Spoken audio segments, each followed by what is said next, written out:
Kick, punch, it's all in the mind. If you wanna test me, I'm sure you'll find the things I'll teach ya. Be sure to beat ya. Nevertheless, you'll get a lesson from teacher. Now kick.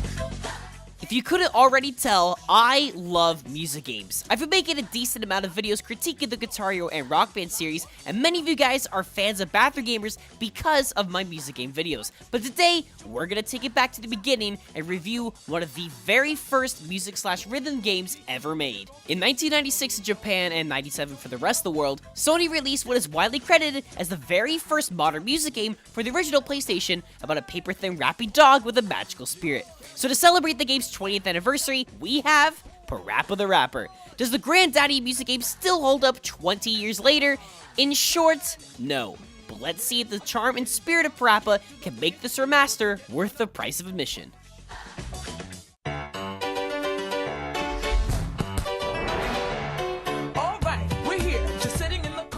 PaRappa the Rapper is all about PaRappa the Rapper, a rapper named PaRappa.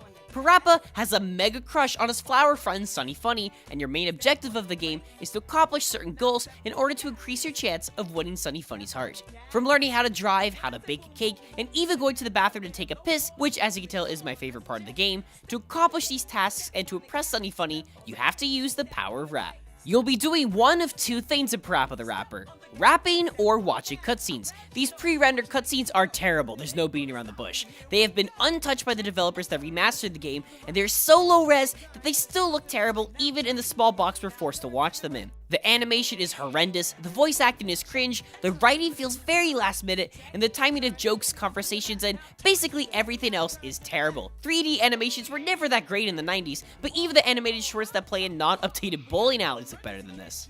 But then there are the visuals of the actual gameplay, which surprisingly look pretty good. Although it is extremely clear that the game looks as old as it is, the strong, vibrant colors and updated textures are visually pleasing and still convey the same spirit players found in the game when it was originally released 20 years ago. Unlike the cutscenes, the presentation of the gameplay portions of PaRappa the Rapper hold up well, and they continue to remind people that PaRappa the Rapper is one of the most charming video games ever made. While part of this is because of the unique and compelling art style, PaRappa the Rapper retains its charms because of its incredible music.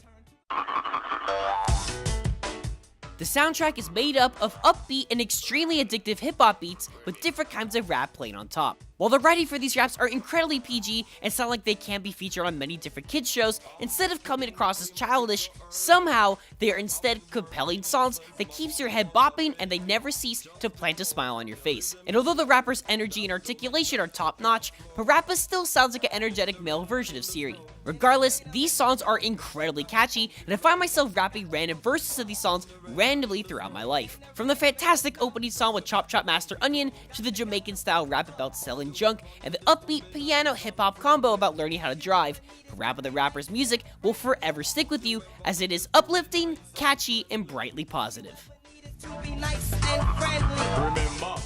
PaRappa's gameplay is as fundamentally simple as a rhythm game gets. After all, this is one of the first music rhythm games of all time. An NPC will rap out a verse in time with the music. Once they're done, you repeat what they say by hitting the button prompts in time with the music.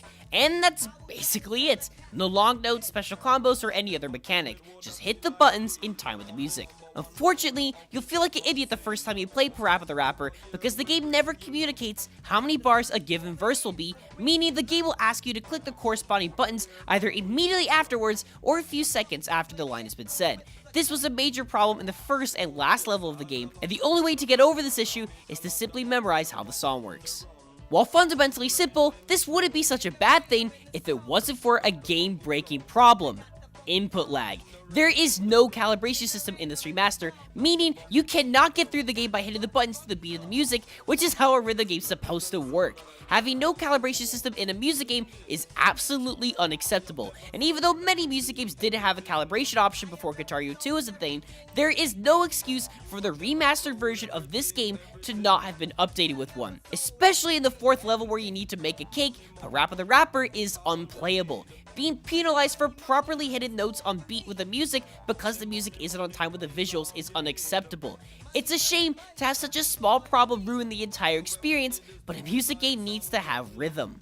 The amount of content the game has been a problem since its release. The game only has 6 levels. 6 songs, all lasting around 3 minutes or less. The replay value of this game is abysmal. While there are secrets hidden in every level, it is almost impossible to figure out how to activate these secrets without looking them up. Even with the lack of difficulty options, bonus songs, and literally anything else, I still see myself coming back to PaRappa because of how catchy the songs are and how they instantly put me in a better mood. Well, until the game tells me I'm not playing it right because of the terrible input lag. Punch your soul in the mind. If you wanna test me, I'm sure you'll find PaRappa the Rapper is outdated.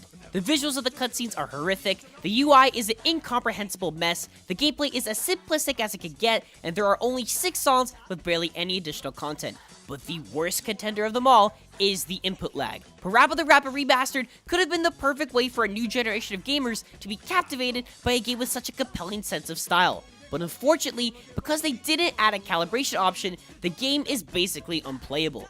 In 1997, this was perfectly acceptable, but in 2017, it's clear that PaRappa the Rapper is first and foremost a relic of its time. In the end though, it's still an incredibly charming game with great music, wonderful characters, and an impeccable sense of style and the ability to make anyone smile. It's such a shame that all of this wonderful personality is buried under a game that is simply unplayable. For $15 US, unless you really want to experience this game just to say you played it, you might be better off just watching videos of the game and listening to the music instead. It's just as charming and a hell of a lot less stressful. This remaster isn't what PaRappa deserves, so let's keep those fingers crossed for either a full, proper remake of the original game, or quite possibly, PaRappa the Rapper 3. PaRappa the Rapper Remastered receives a 5 out of 10. So that was my review of PaRappa the Rapper. If you have any questions on the game, or if you want to let me know what you think of PaRappa the Rapper, let me know in the comments below and I'll be sure to respond. For more videos on anything about music games, or for more video game reviews, then subscribe to BathroomGamers. Thank you for watching, and stay fresh.